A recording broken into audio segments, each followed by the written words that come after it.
All right. Good morning, everyone. Tuning in with Lauren Elaine, who's back from her 4 month vacation. So she's being weekly, regular again. So I love that. And we got Chris, Invest LYH. So good morning, everyone. Good morning. How you doing? Yeah. So this should be a fun topic. I think we're closing down 2024, heading into 2025, and there's a lot of uncertainty out there, and people are kind of trying to figure out what they're going to do. I hear a lot of people just kind of sitting on the sidelines waiting right now. But Chris brought up this question about kind of about purchasing power and kind of is there a crash or what's coming in 2025? So you want to talk about a little bit about that, Chris? Sure. So in when we look back at the historical economic data, what we see is a lot of parallels to the 1970s because we had that significant run of inflation, and then it took several years for that not deflation but disinflation, which means the rate of increase has been going up at a smaller rate. And what happened back then that I think some people forget is the oil consumption in the US was based primarily on the OPEC nations, which regulated the oil control or the oil production. Well, fast forward to 2025, we can regulate that because I saw this economist probably about 3 or 4 months ago, and he said in 2014, if I were to stand here and tell you that we were going to double the oil reserves in the world in the next 3 years, you would call me crazy. And yet we did that. And we did that in the US because of the power of technology, using fracking technologies. And I lived in it when I lived in Colorado.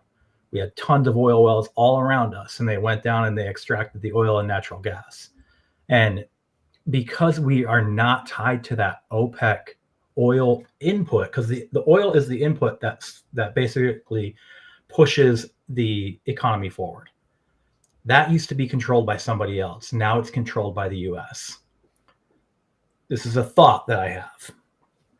If in February, April, May, we start seeing our purchasing power at the high interest rate becoming higher, meaning we're going to be able to purchase more goods for the same amount of dollars that we have, which is deflation. Usually it happens in the products market as opposed to the services market. It will trigger the tipping point of that uncertainty. Whereas people are very uncertain. They were very uncertain up until November. Now we have a little bit more semblance of certainty. Well, once they start realizing that, hey, my dollar that I have in my budget is going a little bit further, they're going to start, it's going to trigger them to say, okay, I think that we're okay for these next few years. And just a thought, it has some basis in the past. I do think that when we look at, we have that 50-year spreadsheet, and we look at the 70s and the early 80s, the one component that I think is different today, not just one, but there's many, but I think one that's a major one is the oil industry and gas, the energy sector, essentially, in the US, where we have the control of that now, as opposed to us relying on other countries, which is what we did back then. Any thoughts on that, Lauren? I know this, I think when I first brought this question to you, you know, initially we went straight to real estate, right? When we first brought up this question, but now we're looking at it from a whole macroeconomics, like how it's going to have a bigger impact on people's purchasing power. So, you have any thoughts on this? It's a really interesting thing to think about. I don't know. I'm no economist. I'm really not even that in touch with the macroeconomics of the country, but um, I more have like questions. Like, do you think that um, the purchasing power will go further because you're saying we have more, like the cost of oil has gone down, will go down because there's more available. So it's a supply and demand Yes. situation. Sorry about that. Yeah. Does that So, mean that yeah, the the production. overall cost of like, does it have that much of an influence on the overall economy, other costs of goods? Does it bring those down enough that it actually increases our purchasing power that much? That's the tricky part. So, great point about the price of oil, which is what I failed to mention. Is that so? What will happen is the oil production in the U.S. will increase the supply in the oil industry, which will bring down the global price of oil. And what we in economics, what we often see is that translate into the goods market. So I got a pen here, right? So it'll cost less for us to produce a pen, which means this pen company and the other pen company can compete now on price. It may be marginal at first, but eventually that will filter into our everyday purchases. It'll filter into anything that's made with plastics, a lot of agriculture production. So we should see some help in food prices. Now, do I think overall it'll cause deflation, which means an overall decrease in the prices? I do not. But in economics, we think of things on the margin, right? The marginal decisions that we make each day. So if food prices are coming down and you're in, let's say, upper middle class, will that be enough for you to say, you know what, I think I can buy a house? It might. And we'll have to see. The other thing too about this is it's a long timetable. I think the early part of 2025 will be relatively stagnant, but I think as we get into the late end of probably July, maybe August, as we get into that fall season, I think we're going to start seeing spending increase a lot. Now, will that from January to December be able to pull things up, saying, "Hey," I'm using specific to the real estate market. Will that be able to say that the prices that we see in October, November, and December pull up the average price for the entire year? I'm unclear on that, but I do think we will see that towards the end of the year once the uncertainty. It's like that book that guy wrote years ago, Tipping Point. We're going to hit that tipping point where uncertainty in the mind of the general consumer will click, and they're going to say, "I can spend now. The uncertainty is gone. I have more of a certain outlook on life. I'm going to be able to spend." And it's going to happen incrementally. The first thing you're going to see is, oh, the soda that I bought for $3 for a 2-liter is now usually about $2.50. Oh, my gasoline is much cheaper. So now these things are just like, they're cascading on top of each other in your mind. And eventually it hits that point and you're like, we're okay. The prices are not going up anymore. The prices, in fact, on some of these goods and services are falling. Some of these goods. That's the econ teacher in me. We always talk about goods and services. Services generally will not have significant price decreases because they don't rely on oil for production or for transportation. So an orange grown in a grove in California being shipped to Montana relies on oil. So it'll be some of the goods will go down because like in construction, typically once prices go up, they never actually come back down. They're sticky. Yep. Yeah. Yes. Do you? All right. But here's the thing. Transporting those goods from the producer to the person, I guess, who would be building the house, that would be their consumer. So from the producer to the consumer, if that margin drops enough where they can keep their profit margin and compete with somebody else and say, we're going to give it to you for a 5% discount, eventually that will make its way in. And that's where I think the year time frame, January to December, may be a little smaller than I anticipate this happening. Okay. All right. Before we move on, let's say hi to Hyder, Frank in the comments. Oh, Steven's here. Oh, we got hey, Bat guys. Mojo Mindset. I just want to remind everyone, according to Zuber, the ticket sales are way down for the ORAD event. So we got to pick that up, folks. And then if you're out there, when is that event? Valentine's Day weekend in February in Vegas. So I know you're going to be there. So, but yes. And then Frank is selling a shirt. So I'll put the link back in. But let's see. We got a few questions real quick. So, yeah, Matt says, did you know Tesla can be charged from your home garage? No more gas stations. But Hyder says energy is life. that's why I like Bitcoin as an energy store value play. I Yeah. recommend learning from his buddy Luke. So we'll put that link in the comments also. What were you going to say, Chris?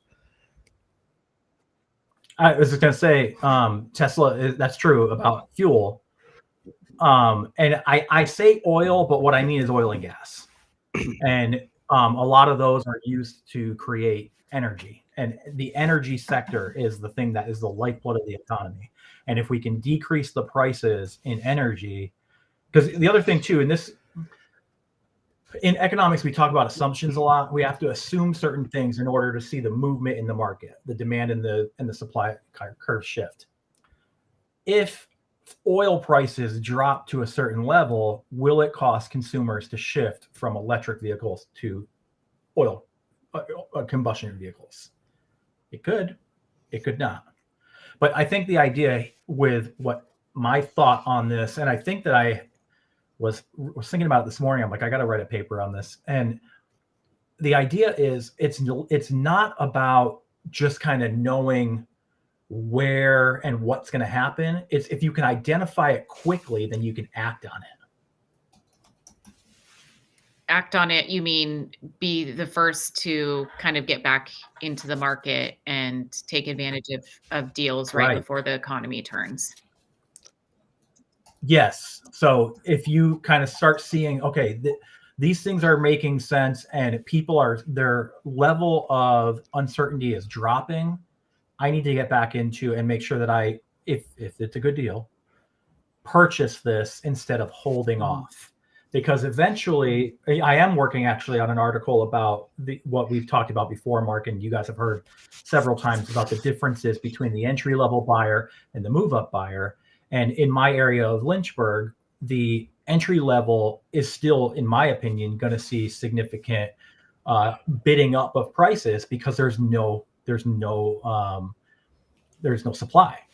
And so what I'm writing is that if you're an entry level buyer early on in the year, do you want to bid against nobody, or later on in the year, do you want to bid against 3 or 4 people?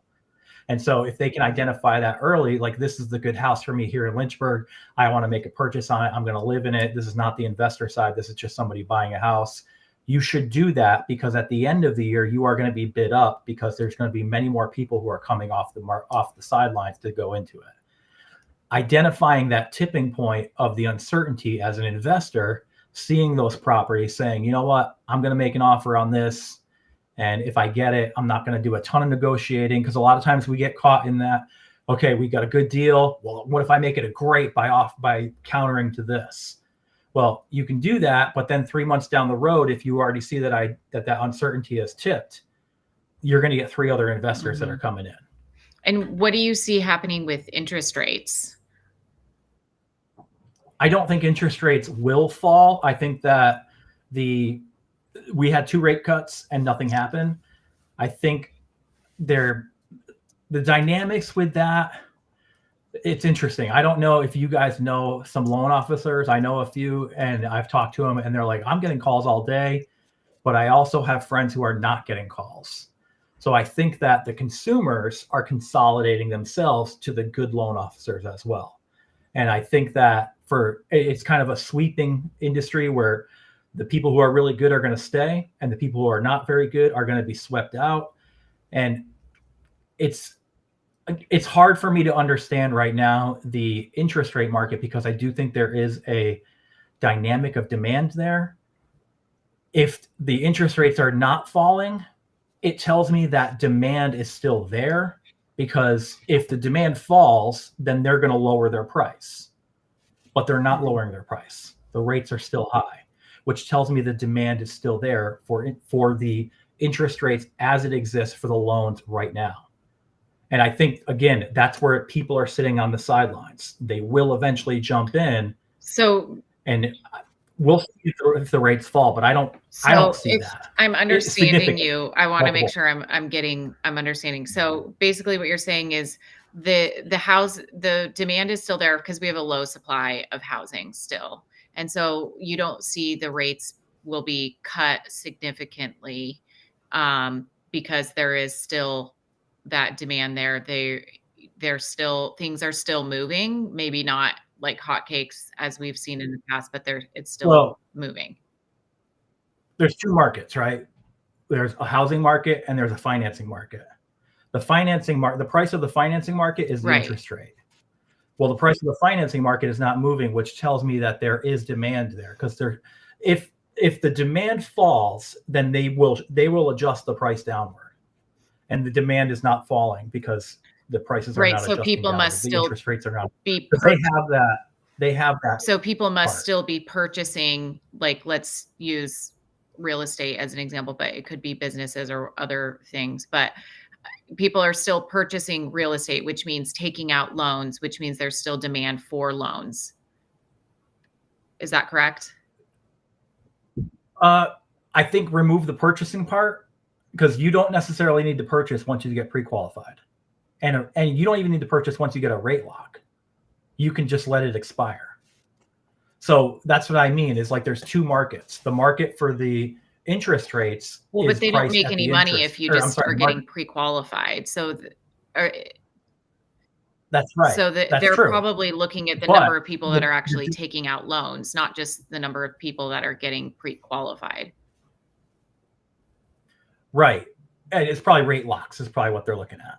And so, because if I don't know what the percentage is, but if you're gonna lock the rate, you're probably there's a probability that you're gonna make the purchase, right? But what I'm saying is that the supply and demand dynamics of that market, if the demand is falling, which means there's less people who are applying for loans, the rates should fall. Now, that also assumes not a natural, but like a built-in profit margin. Now, I don't know, because I'm not a loan officer. I don't know if those are mandated by companies, or I don't know how that dynamic works. That's kind of like behind the scenes, that a loan officer would be able to give you a better understanding of that. But looking at it from an outsider looking in with supply and demand dynamics, if less people are trying to get loans at the current rates, the demand would fall, which means the price would also eventually fall. Right. And the price for money is the Yeah. interest rate. So, okay. So I'm trying to put this together with the oil, and just get like a bigger picture of the economy. So basically the demand is still there. So that probably won't be huge significant cuts. But as people's purchasing power, and that could be based on people getting pre-qualified but not actually purchasing homes. But as their purchasing power increases, they may actually decide to start buying at some point throughout the year.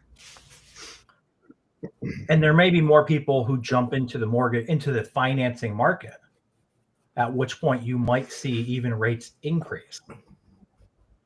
Because here's the thing: when I say the supply and demand fundamentals of the market, if less people are looking to purchase a home right now, then the rates will eventually fall because there's less people there. Well, if we reverse that and more people want to purchase, rates may increase. It's all relative to the supply of the loans that are out there. So a secondary dynamic of this is the number of loan officers out there. If we lose, like, let's say we go to 80% of the current market, so 20% of the loan officers are gone, and now the market starts, suddenly we see an increase in supply of people wanting to buy homes. Well, now we only have 80% of the original capacity to service that increase in people who want to buy a home. That will cause rates to go higher, because they have to, I guess, essentially put a price on the time that they're willing to spend with each one of those new entrants to the market. The thing about that I love about real estate in general is it's very, very dynamic. Yes, it is very dynamic. And there are so many working parts. Yeah, and when you think about outside of the real estate market, when we talk about oil, and there's a guy who wrote a book years ago, and he talked about animal spirits, and the animal spirit is that uncertainty. When we are uncertain, we generally hold our money. We do not Right. spend it. If we do not spend it, our economy is generally driven by consumption. It's about 68% of the entire output of the economy. So if we withhold 68% of it, the economy will fall. What I believe will happen is that as oil prices fall, it allows for a little bit of competition here. And then at one point, it's going to break and the consumer is going to say, I can spend again. And some people are just going to spend on a pen. Other people are going to spend on a home. We just got to figure out when that point is. And just, you guys will the viewers will get an understanding of that in your local market, because you talk to people, you hear it from people. And I think, Mark, we were talking about a question somebody raised earlier about owners selling multiple properties. And I was like, yeah, I don't know if I've seen that. But then I thought about it, and I think there's two here in Lynchburg that are selling multiple properties as like a package. And that didn't happen last year. So we have to kind of identify those things in our little market to understand, like, is this time to move or not? And the worst part is that a lot of times we can watch other people do these things, and we can learn from other people, and we can take the exact same action that they took and get drastically different results. Yeah. Let's. I don't know if you guys saw, but Dreamin is paired from, I think, probably your channel, Chris. He said Lauren doesn't like that. Her facial expressions are an indicator of doubt. But that's why we're doing this, right? We're not always going to agree, or everyone's going to have kind of a different viewpoint. If you are able to, Chris, I sent you on X. Matt sent a chart. So if you're able to take a look at that, I still got to practice sharing things on screen. That's what I got to get better at. But we got Steven here, who I think he's finally in Pittsburgh. I know he was in Florida. He finally moved to Pittsburgh. He's house hacking. But he says, what about mortgage-backed security investors setting the floor for rates? Let's see. What about mortgage-backed security investors setting the floor for rates? You got any thoughts on that, Chris? Let's see here. I was reading that. Yeah. Steven, what is mortgage-backed securities? What about mortgage? That I would defer to a mortgage broker on that. Again, I'm not in the industry. I don't necessarily know in terms of, because the thing is I'm looking at this from a strictly supply and demand dynamic. If that is the case, if there is a apparatus within the market there that sets the floor for them, that is that's a different dynamic.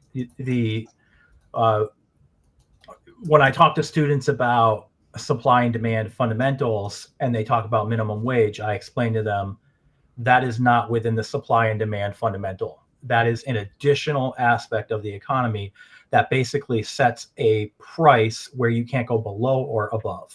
We call it price ceiling or a price floor, and he mentioned the price floor, which means that something cannot go beneath that. And if that's the case, then I would have to look and see if we're off that, and if we are, what is the difference that we're off. So let's say the price floor is 4%, and we're at 4.5%. That means there's a 50% margin. Is that the profit margin that is built in? Now, if that's the case, can a company come in and do the exact same job for a 0.4% margin?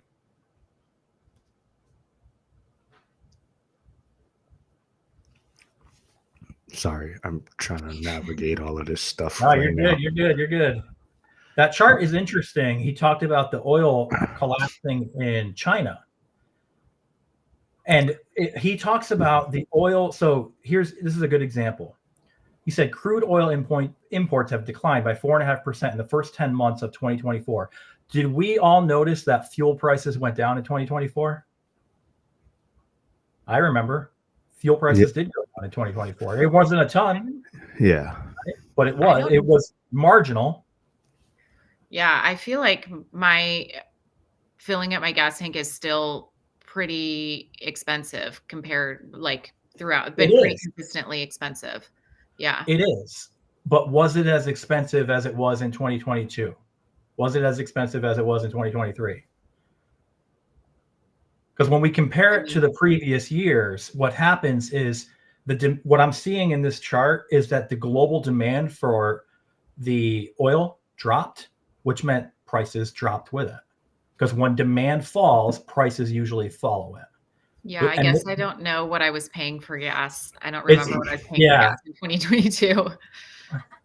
So we usually get fuel like maybe once a week, maybe once like every 10 days. And I do remember in like mid 2024, I'm like, prices have come down a little bit, and they were persisting at a Mhm. lower rate. So Okay. So it's it's probably been something that's been incrementally kind of trending downwards. You might not notice it on, like, from time to time, right. but if you look at the bookends. And so that is another point about I guess I call it cascading up, but it's like a compiling. Like, okay, well, it was fuel prices first.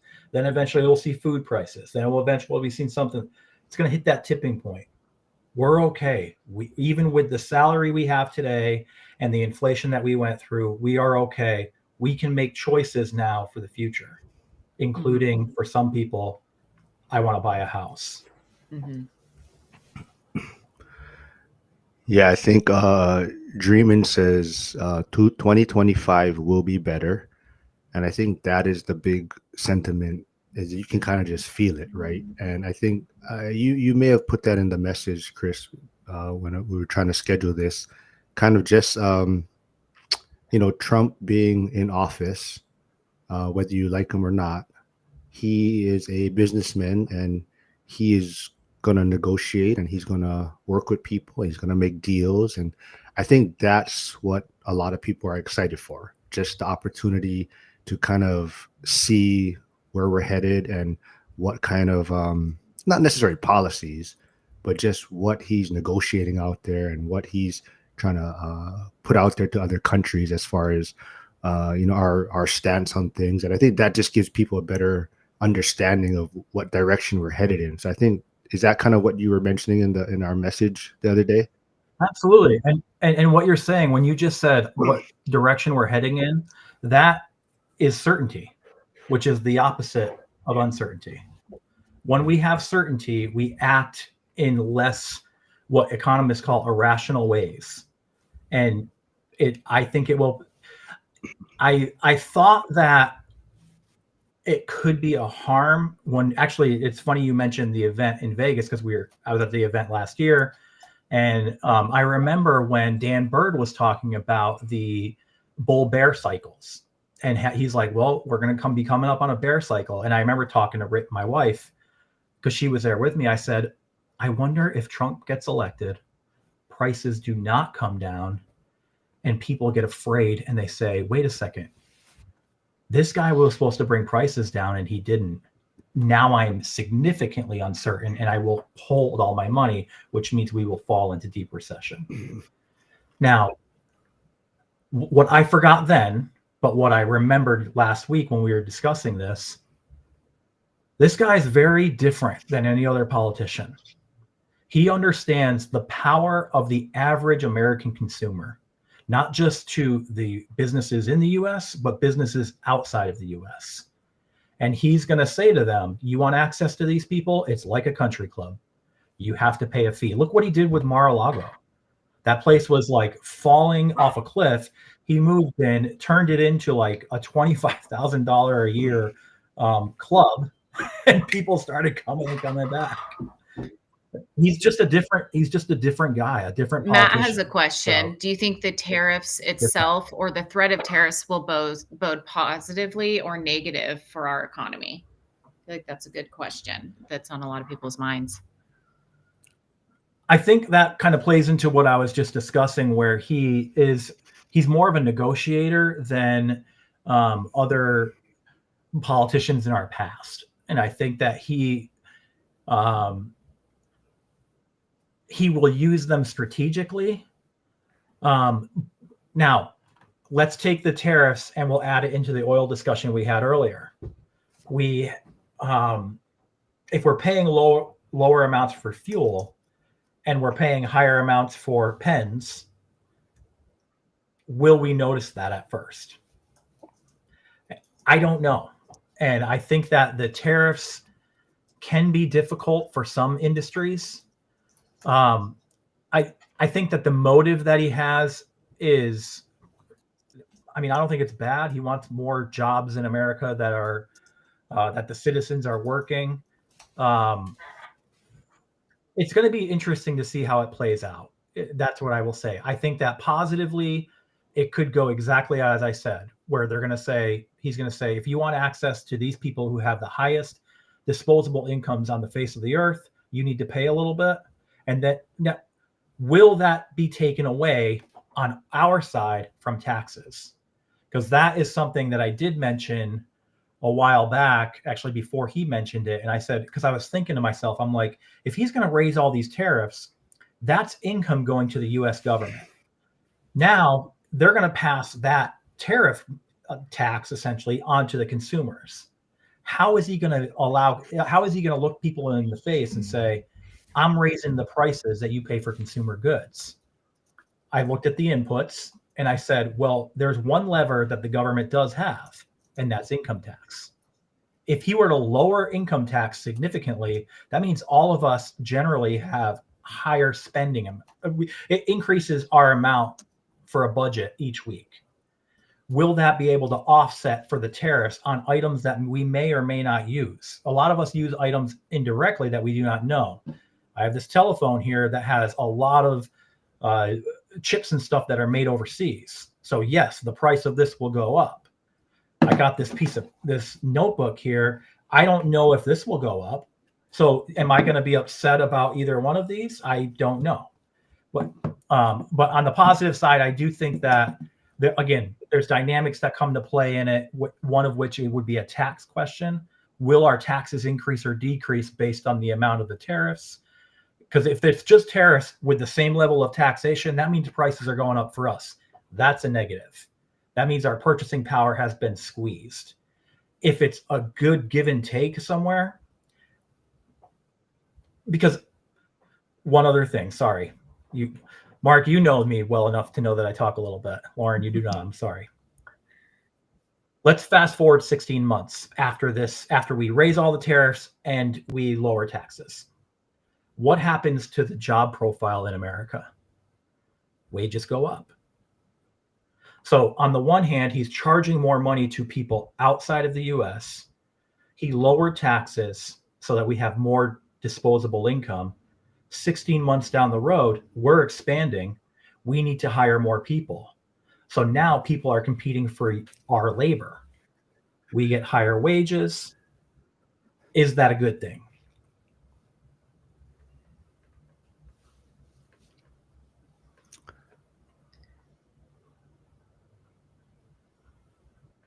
I do Sorry. talk a lot. No, Sorry, I'm just reading Rob's message, and I'm not sure what I was just deciphering it. I like the meme. I always get confused though. I always mix it up. But like when we're talking about Trump and whatnot, it's just I think a lot of the issue is he speaks figuratively. No, he speaks, but you gotta but you have to take it for kind of what he's actually trying to say, right? So like a lot like the tariffs, right? A lot of people do agree. Yeah, janitor on fire. But the tariffs, right? I mean, like most people agree, right? If he was to tariff across the board, it's not a very smart move, right? But he's using it as a posturing mechanism to kind of negotiate and kind of bring certain things to the table where there has to be an even playing field. So I think that's the one misunderstanding of Trump is a lot of times people take what he's saying and they go off of that, and that's where the misunderstanding is.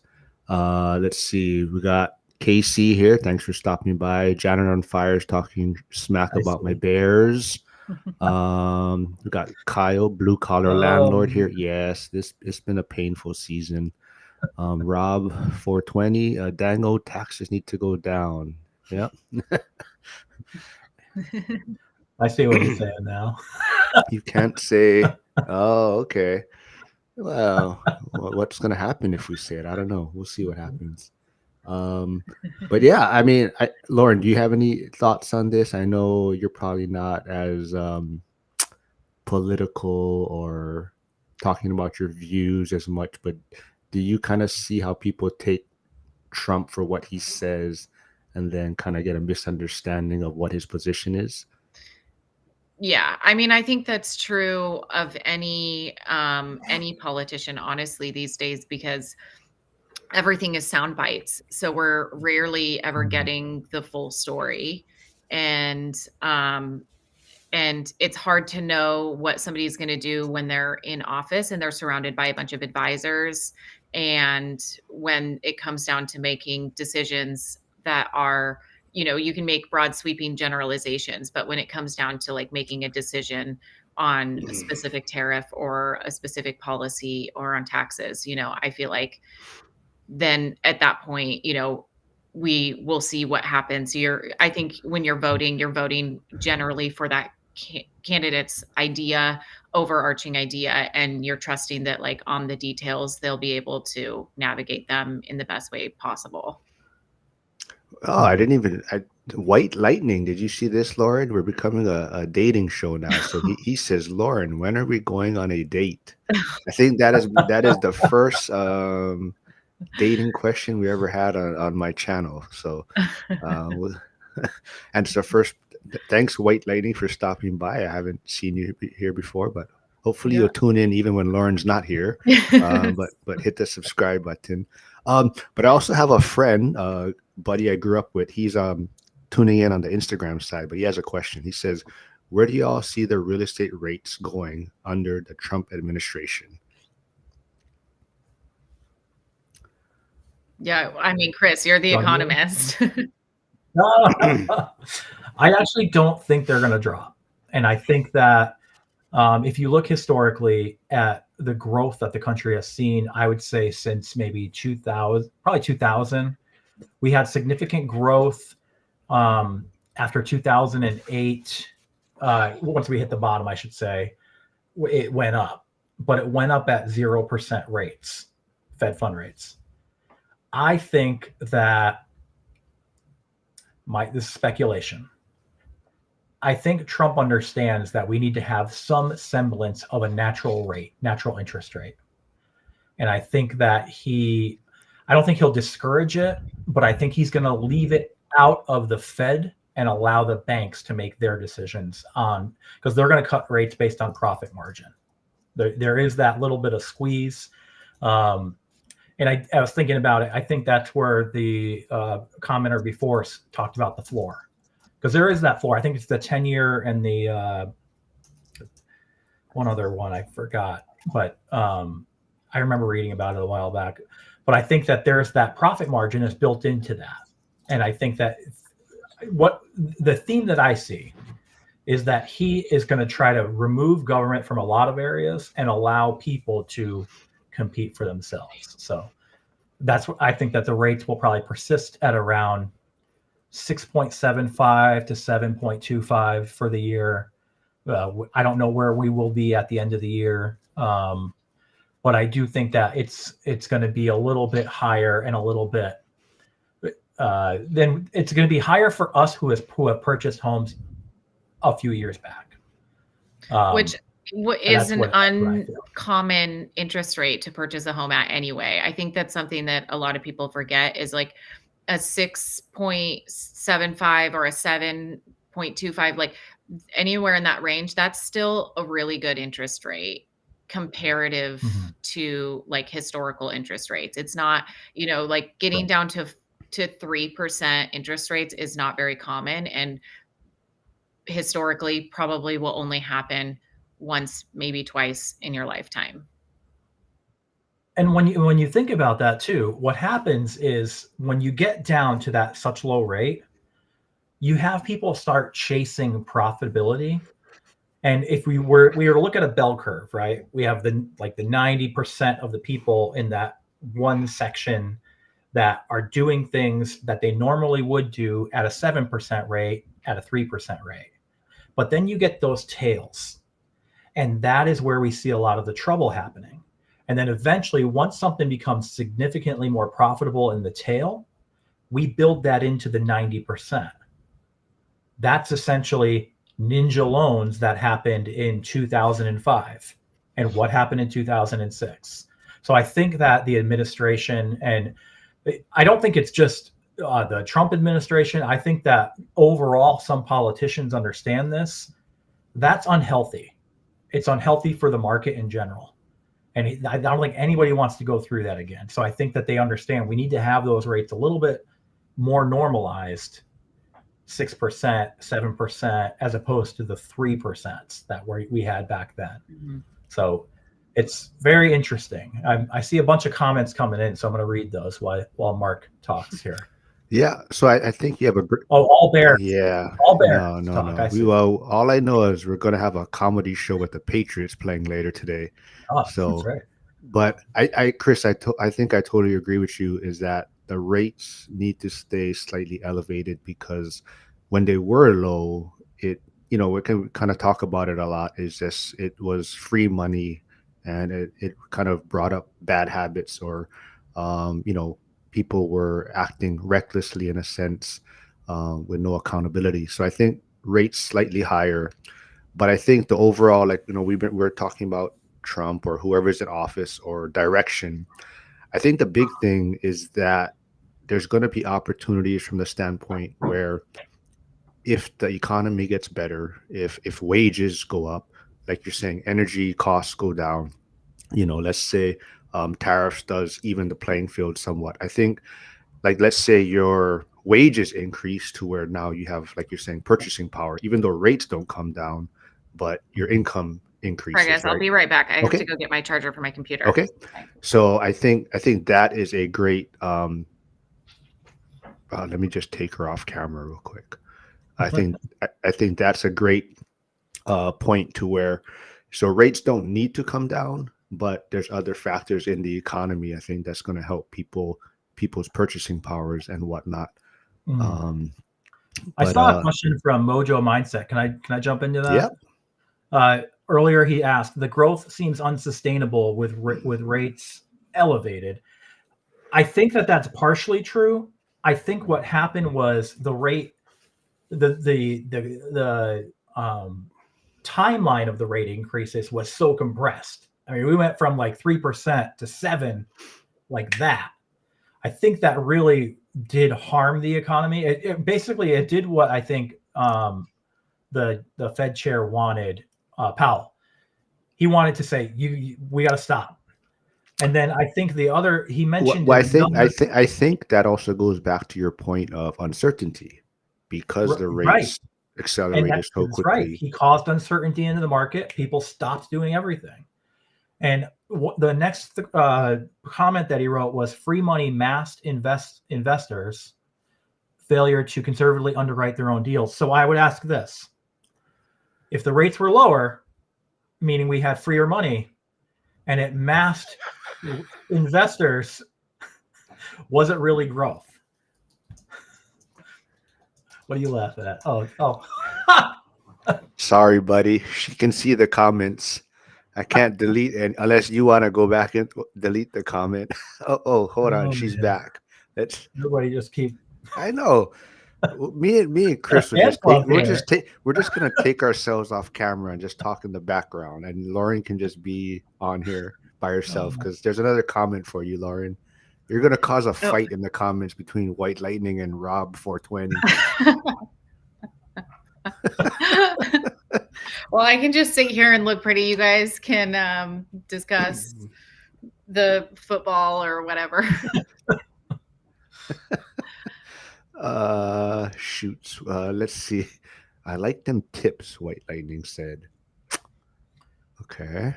And then one last thing, if I can, about Mojo Mindset's growth. The one area that I think that we all don't know, and I don't think we will know, because we never know it until we look back, That is the improvement in technology. I mentioned earlier about the fracking industry. When I lived in Colorado, it was huge. We didn't even know what that was in 2012, but we knew about it in 2015, and it just shot off like a rocket in 2016. And we don't know what's going to happen in the next few years. They might come up with something that revolutionizes the oh, I see. All right, I'm putting Lauren back in the middle of the screen now. I'll put myself at the bottom. Uh, but yeah, I think shoot, I lost my train of thought now. Technology, right, Oh, increasing, which you will know, cause growth. that is another question I hear a lot on social media, talking about technology, on all the improvements we have made, but yet aren't we supposed to be becoming more efficient? But yet you see people having to work more. People's like spending, like purchasing power is going down, like we're saying, but technology is improving. But yet, is lifestyle really improving in a sense? You think it's because the way people are just living, we're getting accustomed to. Well, yeah, I feel like as technology increases, so does the expectation of productivity. So, like in the 50s or the 60s, which is kind of seen as like the American dream time, when you could, you know, off of one salary buy a house and have your kids and all of that, you you could go to the office and you worked while you were at the office, but there was no expectation that you would be working when you get home. I was just listening to a podcast the other day with the founder of LinkedIn, and he was saying that if you want to work for his company, you will let you go home for dinner, but after dinner you need to get back to work. And so there's also this like startup culture in the technology space that is, we have to be first to get this product to the market, and so we need you working 90 hours a week. So yes, technology is increasing, but the expectations around work life balance are changing as well. Absolutely. Sorry, Lauren, I'm gonna pimp you out a little bit. Everyone, Lauren will be in Vegas for the ORAD event, so buy your tickets now. Yeah, if you Lauren, want did to you be go in last year? person. Did you go last year? No, I haven't been. Okay. Because I went last year. I'm not gonna be able to go this year. I have an econ conference, but Oh. it was great. So I'll tell the viewers too. I mean, it's excellent to get out there. You get to see everybody, number one, and you get these little side conversations where you're talking to them about things, and the light bulbs come off, and you're like, man, why didn't I think of that? I had one with Matt about Matt the lumberjack, about siding versus paint on an old Victorian home, and the light bulb went off in my head as we were talking. And that is the experience that you're really paying for. I mean, we go there and we can watch all the things, but it's really those side conversations that you have, not just with Matt, too. I talked with a kid, it was him and his dad, and they were there from Fresno. And he was telling me about all about the farming life in Fresno, California. And I'm like, I didn't even know there was any there. All I knew was that there was 180 rentals. Mm-hmm. Before we move on, Kyle, blue collar landlord, says, "What's your opinion on the lock-in effect and how that maybe plays out the next few years?" Well, first of all, what is the lock-in effect? You want to? I can go. Yeah. The lock-in effect is your rate is so low, it'll essentially cost you more money to move to a Oh, okay. Yes. I so didn't know that was the name for that. yeah. And that's going into my article as well when I talked earlier about the entry level buyer, where here in Lynchburg, at the time that I looked at it, we have 4 zip codes here. And in the zip code that has the highest population growth, there was 8 homes. Now, what I did for my thing is entry level for me. I think it's 60 to 80% of the market. Okay. Yeah. Oh, very good. We're causing a fight here in the comment section, but Oh And boy. exactly, Mojo Mindset talks about the move up buyer is those are the ones who have the lock-in effect, because generally there was a path. You entered the home in an entry level home, moved up either again or maybe moved up a third time, and then eventually some people even they had like significant salary increase or something, and they moved up to the luxury market. Well, that chain has been broken at wherever you were during 2020. During Yeah. 2020. I feel like we have to have a separate because I want to read these comments too. I I can't do it know. on time. I know. Well, Chris, back to your point, I think we discussed it on some lives before, but you had a thought that may work for the lock-in effect, right? Where if I there's some did. sort of incentive for that or So it was homeowner, yeah. they suggested doing a $25,000 first time home buyer credit, and I was like, what they need to do is they need to move that up to the median level, and oh man. And what that would do is it would incentivize those people who are locked in at the move up level for the entry level people to buy their property, because now they have some seed money to use to lower their payment on their move up. So it would unlock the supply in this area. And then by the entry level people moving into those move ups, it'll unlock the supply for the entry level for the new people coming in. I wonder if I'll get canceled for this, like having like a dating channel now. Maybe that's what I need to Just do. just REI dates. There you Yeah, go. maybe that's what I have to do. I'm gonna you know have what you to. need to do is you need to do a like win a date, come to the conference, Oh, Hey, that's win a great. date. if you are willing to do it, I'll I will offer a date with Lauren, and I'll throw that out there. Oh man. Uh, Oh. let's see. Yeah, I bet Hyder just parked anywhere. He said he just pulled over so he could start commenting. He didn't want to lose all the work he's been putting in. Uh, Um, Uh, Mark, actually, it's funny. I did meet All Nighter Hider at the event. I met him too. You did. I didn't meet you though. I didn't even know Mark at the event, Lauren. I didn't really? meet him in Vegas. We didn't talk until Mm. afterwards.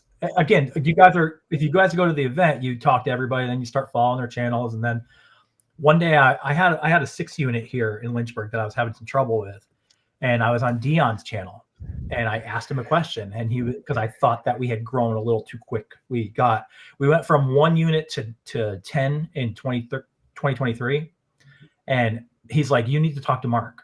So I reached out to Mark, and we talked, and here I am almost a year later on a Yeah, I dating know. show.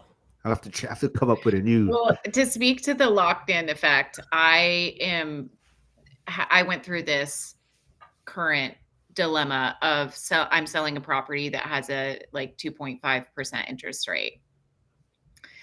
And I mean, for me, it's an investment property, but if it was my primary residence, there's no way that I would be selling a primary residence with a Right. 2.5% interest rate. I mean, when you look at the monthly payment between 2.5% and 7%, I mean, your house would be a downgrade. There's to maintain that Mm-hmm. same payment. So I see that as being a real issue, and maybe an argument for the idea that interest rates will come down a little bit more just to get things moving in that direction. Right. And I will say, I mentioned technology earlier for growth. Well, technology can also mean a different lending product that says, hey, we will jump on top of the original loan, which they already do it in some cases, but some lender will come out and package it differently and say, Lauren, you have 2.5%. We're going to put that in for this amount. We are going to add an amount on top of that, and we're going to be able to market it to people for 5%. Now you are more competitive in your marketplace because you're competing with 7 and 6.75 and 7.5%. You're at a 5. Mm-hmm. And I know that some lenders already have that, but we all know lenders, but we also know Quicken, and we also know Rocket. And the reason why we know them is because they packaged things differently in order for people to use them at a higher Yeah. rate. Somebody will come out with that. I believe that somebody will come Yeah, out with that. Kyle's totally right. He said with even with investment properties, it seems tough. Current owners are still cash flowing, so they won't budge on prices because they don't need to sell. And I'm Mhm. on it, to be honest, I'm that seller. Like I got an offer that was not quite where I wanted it to be. And I was like, meh, I'm not going to take it because it's the Yeah. property is still cash flowing. So Mhm. yeah, you don't have to sell at a 2.5% interest rate. Yeah, I think this kind of also goes back to, like we were talking about technology and improving life and whatnot. And Rob 420 puts no, because technology improves and so does access. Everyone has access to a full blown, powerful computer in their pocket now. So it doesn't mean as much. And now talking about like Chris talking about, different mortgage products possibly or financing options. I keep going back to, Trump being in office or policies and direction. And I think that also goes back to like deregulation or just having more opportunities out there. So with less regulation, less restrictions, I think it's just going to allow people to be more creative and present more opportunities. So like we're talking about the lock-in effect. Like, Chris mentioned maybe one suggestion how that could help. But I see just people's optimism increasing, and there's going to be opportunities out there where someone will come out with something to the market that might help with that lock-in effect to allow some of these properties to come onto the market because it may make sense, right? So I think, like we're talking about direction and just um, opportunity out there. uh Lauren's okay, good. So okay, so Lauren, is that for sure? Will you be at the event?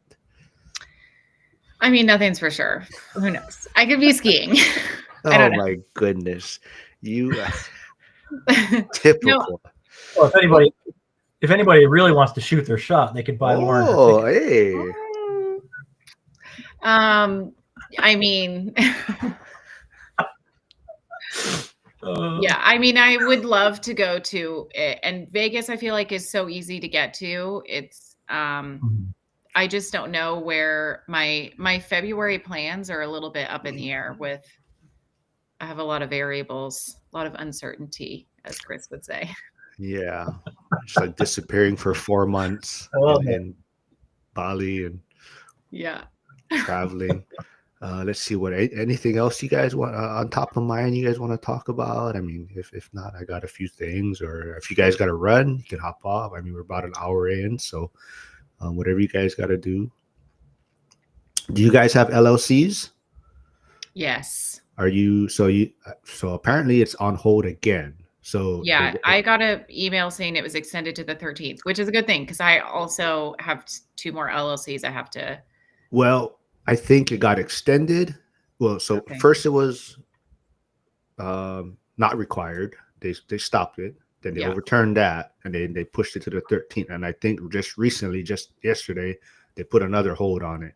Oh, okay. So Yeah, are you guys waiting to file yours until you know, or it's you did you already? honestly it's easy. So it's not. It is just another thing to do. So I'm not like worried about it. I just think just wait till January 20th, and Trump will get in office and get rid of this nonsense. So Yeah. oh, Ike Hobbs just tuning in because his Seahawks beat my Bears. So, Oh, yeah,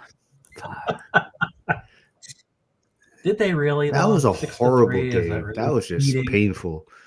Um, More of a win. yeah, but yeah, so I do have a couple more LLCs to file, but don't quote me on it. Go do your own research or go confirm on it. But yes, it was pushed back to the 13th. But then I also think just yesterday they put it on hold again. So go follow up on that. But yeah, what else? What else are you guys working? You guys excited for the new year? What you guys got big plans going on? Lauren I probably does. my family's in town, so I spent a week with my family in Hawaii, and now they're here for a week also. So a lot of family time. And we're gonna go swim with the manatees here in Florida, which is Ah, one of my favorite things to do in the entire world. So I'm excited for that. All right. You know what? I think that you should go out with Rob 420. He's a Bears fan, so I'm gonna push for him now. Where are the Bears? What part of the country are they? They're in Chicago, so Oh, he Chicago. is South Chicago Side. Bears. Yeah, That rings familiar. yeah. So I'm pushing for Rob 420 now. He's I don't he's know. he's my number one. I kind of am a Seahawks fan because I'm from Idaho, from Coeur d'Alene, which is very close to Seattle. So I grew up with a lot of Seahawks fans. So I don't know. I don't know how my family would feel about that. What about on the investing side? um, Are any of you doing crypto, Bitcoin? What are you guys doing on that?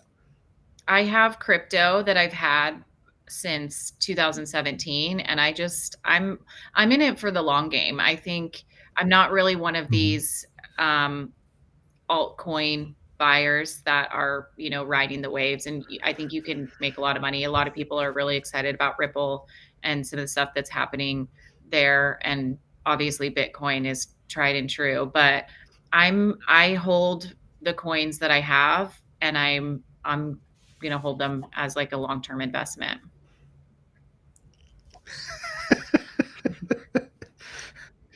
Uh, hey, Oh, what is it? You miss all the shots you good don't to it. take, right? You shoot your That's shot, right. Rob Good job, 420. Rob. Keep it up. I love it. I love how it's like Oh completely man. blind dating. Like like well, not dating, but it's a one-way blind. Like I have no idea who these people are. I'm not gonna even put who's gonna be on the lives anymore. They're just gonna have to tune in and see if Lauren is here. I'm just gonna do. Oh It's gonna be yeah. mystery guests now from now on. Shoes. What were you saying? Oh, crypto. Yeah. Yeah. So Are not, you into crypto? I am. I like Bitcoin. For me, it's kind of that. If I put it in there, I can't really use it to keep investing right now. Yeah. So Mhm. I mean, if I was at a certain point, I definitely would probably be storing money in there. It's just for me right now, everything is recycling what's coming in, going back out. So, like they say, right? Real estate investors are the brokest rich or wealthy people, right? Their money comes in and it's going out to investing. So I do see the benefits of Bitcoin. It's just at where I'm at right now, my money is used in other places. At least I didn't invest in the Hawk Tool meme coin. I know you're probably not following that, Lauren, because you're not on X as much anymore. But I mean, I know, that died off for me. I tried X. I just can't keep, I can barely do Instagram. I'm like not active on social media, but no, I did see the Haktua meme coin thing and definitely didn't invest in that. all right, before we get into the more dating questions, Rob does have a question. I think what I saw it earlier. We did kind of skip over it. He says, how do you guys feel about investing in raw land in somewhere like Montana? I've seen lots that are 20 plus acres for under 100K, and some even have running water. I mean, I feel like, I would ask what the end game is. yeah, it depends Yeah. on your end game. It depends on what you're Yeah. gonna do with it, or what is happening in the area, and um, what your goals are. I know that a lot of people are who wealthy people who have lots of disposable income are buying up land, and they're calling it kind of like land banking, farmland. It's depends on your end goals though, and where you're at Mhm. financially and what your investment goals are.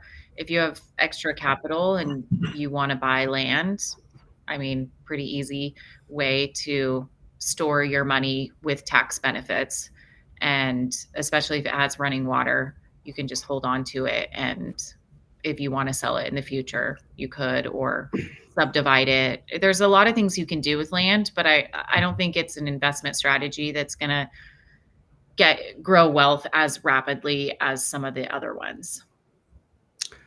I think it's, just like flipping homes in a sense, right? You got you see an opportunity, like you're saying, you kind of see what the area is doing, and you find someone that's going to come in that's going to have maybe a better use for it, and you take your profit and reinvest it. But Rob, Yeah. maybe It's I a can maybe I can get my friend Jack on from Twitter. He's not as pretty as Lauren, but he is a land investor. I'm not sure. I think he might be doing it in Arizona though. But I'll see maybe if I can get him on and we can it's dabble in harder to that. finance, so you have to use creative financing for Yeah, Mhm. land. yeah. That's right. So, but yeah, great question. I think there, just like anything, right? If you find the right people, there is opportunities out there. I think the Yeah. biggest thing is that I think there's going to be a lot of opportunities. So staying focused is going to be kind of Mhm. that struggle for a lot of new investors, right? They're going to get caught up in a lot of opportunities that are going to present itself in the next year or so. Let's see. Well, White Lightning did say, "When are we getting married, Lauren?" And uh, but but Rob Oh, guys, said, we're moving a little fast here. Rapid, This rapid is real a prime estate. example of when interest rates fall too quickly and there's a bidding war. "Yeah, I'm not saying Lauren is not attractive, but she's sitting up here with me and Chris, so I definitely think she looks a lot better sitting next to us." But the end goal. Oh, Jen Oh is here. man. Jen is gonna have fun with this. She's gonna make trouble. Oh hey Jen. End goal, Rob, to have a piece of land in an unincorporated area that might blow up later. It's a huge gamble. Shoots that move, but also at the end of the day, if it Mhm. fails, then I have a beautiful piece of land. That's a good strategy. I see. Mhm. I mean, I think it just same thing. It comes down to like maybe how much capital you have, right? And do you have the ability to sit on that for a while, right? Yeah. So I mean, it can be a great strategy for growing markets if you're buying up land around the area, around the town or a little bit outside of town where it's going to develop. all right, Lauren, I got an Mhm. idea, business idea. Just we're gonna come out with a meme coin for you because I think we have buyers. We're gonna have Oh, a. perfect. So I can be like the next Haktua girl who All right, can is you running put for Lauren life. on the full screen? I can do that. Hold on, let's see how No, this works out. no, do not. We do not need a full screen of me. Uh, I won't be as cute if I'm not next to you guys. oh, hey, wait a minute. How am I supposed to take that? Just kidding. No, no, I Oh, totally. man. This has been a very fun one. We have, like I said, I've never seen White Lightning here. Maybe I have, but Rob 420 is new. But make sure you guys subscribe, please. Don't just come here and cause trouble and then not subscribe. So please subscribe, help my channel grow so we can get this content out there more. Oh But yeah, man. I'm glad you guys. Yeah. Oh, Hyder, this is all fun, We man. didn't have any fun. There were no laughs had without you, Hyder. What else? Yeah, what else you guys got planned? Anything else you guys want to talk about? How's your equestrian farm going, I'm just Lauren? waiting. That's all I'm doing. Waiting. Still Just f- waiting. Letting my wealth build. for you, Lauren? Still on the market? Your equestrian farm, or Yes, on the market. The market here is, I feel like I'm in a different bubble. It's heating up here. It gets really busy. January, February, March are our busiest months. So, yeah, we're just getting into the high season here. So, yeah, I'm excited when I have more capital coming from the properties that I'm selling. I'll definitely be jumping on getting more properties because I think right now is a really good time to be buying because Mhm. like Chris was saying, you can either get in now or you can get in later when you're in a bidding war. And I think there's really good opportunities right now for people who need to sell or life situations come up all the time, regardless of the economy or interest rates or the market. So there are some people who have Mhm. lower interest rates who need to sell for whatever reason or someone passes away. So yeah, I think there's a lot of opportunity right now. So I'm excited to get into boutique hotels, different kinds of properties once my properties sell. Yeah, there's always going to be people selling. I think I forget what it is, like the five D's or something. Is what Yeah, like di- death, di- divorce. death, divorce, diapers, Mm. diploma, diamonds, Yep. like weddings. Oh, okay. Yeah. I think that's like something like that. But Yeah. there's always a reason, right? So there's always going to be opportunities out there. So I Yeah. think the biggest thing is, tuning into channels like this, or talking to people that are doing it, and just realizing that you know like people in the comments, right? You miss all the whatever shots you don't take. You miss every shot you don't Yeah. take, right? So you got to put yourself out there, and be willing to, you're going to make mistakes, um but yeah, I love this. Have you guys ever heard of Whatnot? I have not. You guys? Mm-mm. Well, Rob 420, if you can.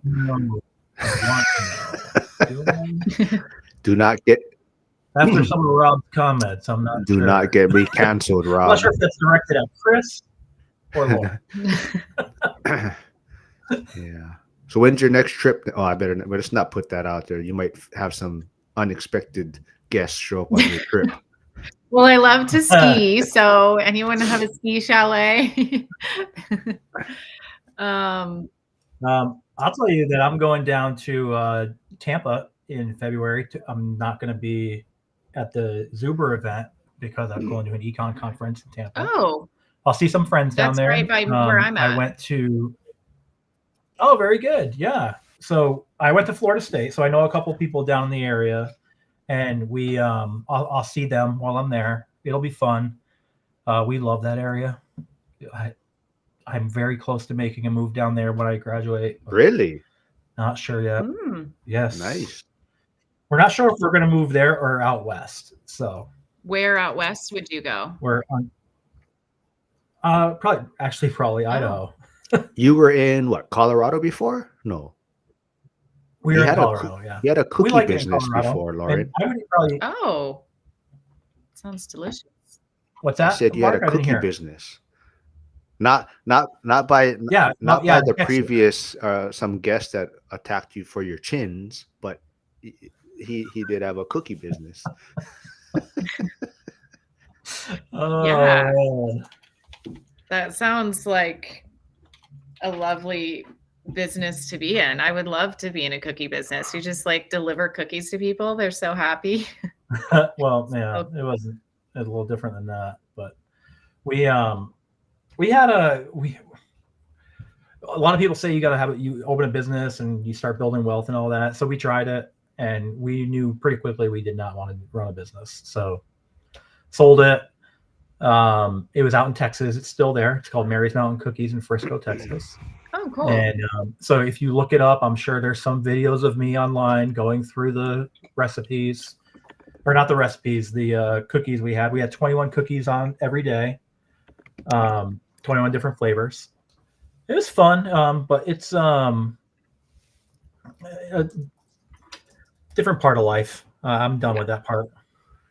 Well, you'll have to let me know where you think in Idaho you're gonna be interested in moving to, because those are like the two places that I have lived, like Tampa area and Idaho. Yeah, I can tell you we had a wedding in April in Tampa this year, and we just loved it. And we were just like, and a couple friends of mine from school are down there, some in Tampa, some in St. Pete, and it was a lot of fun. But then it was also April. It was not June. So yeah, mean, there's weather-wise, they couldn't be more opposite. Like Idaho, cold, snowy winters. Tampa, beautiful, but the summers are atrocious. I'm not going to lie to you. They are horrendous. But in Idaho, the winters can be pretty brutal. So yeah, it just is what could you, there's nowhere has perfect weather. So you have to choose which one. One place, Los Angeles. That's true. I don't know if I want to go there. Yeah. Rob 420 says, Whatnot. think it's Whatnot. It's a new social media. It's a Oh, seller's platform where people can do live streams like this, but they can sell, auction off pretty much anything. Another up and coming side hustle. Oh yeah, I would check it out. Says this guy yesterday sells special edition gold coins. He made 174K in under 2 hours. interesting. Huh. Yeah, I'll check it out. I Looks like need to there's do a that. bunch of live streams going on right now. Yeah. Dion, Mm. uneducated economist. Oh, there's someone here, probably from your channel, Chris. Dimitri G. Dimitri, if you're here from Chris's channel, don't forget to subscribe to my channel, please. But it says, what are your thoughts on Tampa St. Pete growth prospects? Oh, I think it's going to keep growing. Yeah. And I would also say, define the time frame, because prices are down there now, right? For the middle end of the market to the high end. I don't know that they've dropped significantly. I think everything's kind of dropped a little bit, but they're Right. holding pretty steady. I mean, there was the two Right. hurricanes that just happened. So, there's that, but I think that if you're willing to deal with hurricanes, which a lot of people are, um, Tampa and St. Pete is very uniquely placed. It's very cute. It's got a great downtown. Mhm. And affordability wise, I think that it's way more affordable than all of the other beach towns in Florida. And there's a huge population moving to Florida. Weather wise, it's great. So, yeah, I think it's a great place to invest, but depending again on what kind of investing you're doing. And And he's saying 5 to 10 years. I just saw. So mm, what you just said, population is coming down. yeah, Absolutely. I would say it is going to be a great place to invest for 5 to 10 years, because the population will start still, it's just going to be streaming in. Where I yeah, lived in Texas, it was very similar. In 20 years ago, it was all dirt roads. When I was there, we had it was like 6 lane main roads and then side roads going into all of the subdivisions. And I mhm, think that areas in and around Tampa are going to just start seeing it. I think Tampa going up to Orlando is going to be like when I lived in Tucson, how it was going up to Phoenix. yeah, Tucson kept getting taller and Phoenix kept getting shorter. And yeah. I think that from Orlando to Tampa, it's just going to be one big metropolitan area at some point. Yeah. And with the Bright Line that they've done, they have the fast train now Yeah, from that's right. Orlando Yeah. to Miami. And they're talking about extending that to Tampa as well. So you can go Tampa direct down to Miami. So I mean, that'll make it really a no-brainer for people who one day a week need to go into Miami for work or Mhm. whatever. They'll probably choose to live in Tampa. And I would encourage, Mark, anybody outside of the weekend going to Vegas should sometime visit Tampa. It's a really cool place. The west coast of Florida in general is just, Yeah. it's very interesting. And when are we going to get you out there, Mark? That's what I want to know. Yeah. I'll get out there. Maybe 2025. I'll make it part of Pittsburgh. I was gonna try to get to North Carolina with my son and the mom for Christmas, but then my mom actually went through with her hip replacement, so Mm. um, Mm. I'm kind of just helping out still yet. But yeah, this is fun. I mean, we can keep doing this, but before we go on, I put Chris's YouTube channel in the chat. So if you guys aren't subscribed, go check out Chris's channel. I don't do Lauren's many videos Instagram. anymore. Sorry. What? I said I don't do No any dating? No very dating videos on your anymore. channel? No dating on my Just channel either. I economics? don't have my ring on, but I am married. So sorry. Sorry, all the commenters who are commenting. Oh, wait. Hearts breaking all over the internet right now. All Oh, right. man. Well, I'm gonna try something real quick though, because I want to end the Instagram live side because right so far we've been streaming on Instagram and I never know where the lives go after. I can't find it. So I think I have to end that stream first and then it gives me the option to save it. So if Okay. anyone's watching on Instagram, We're just gonna Bye-bye. end this. Yeah, bye, and tune in for the next one. And we're gonna have surprise guests, or we're gonna have mystery guests next time. But thanks for tuning in. So let me just end this real quick on the Instagram side. Does it give me an option to download your video? View this in. Okay, I don't know. It doesn't. It just in the Well, I'm just archive. gonna say to White Lightning right now, because I think he's on YouTube, that I am not an investment banker. But thank you. That's a compliment that you thought I was. Oh man. All Let's right. see. I'm Well, gonna go to your page and see if I can find your video. yeah, I don't know. It says I have to go into archive to download your video. I gotta go. I'll play around with it later. But Yeah. yeah, I don't know. We can wrap this up if you guys want to shoot the shit a little bit more or whatever. But this was fun. If you gotta hop off, I know the Patriots game is gonna start soon, right? He's starting So, soon. That's right. So I gotta, yeah. gotta go talk to the Lord of Bill Belichick.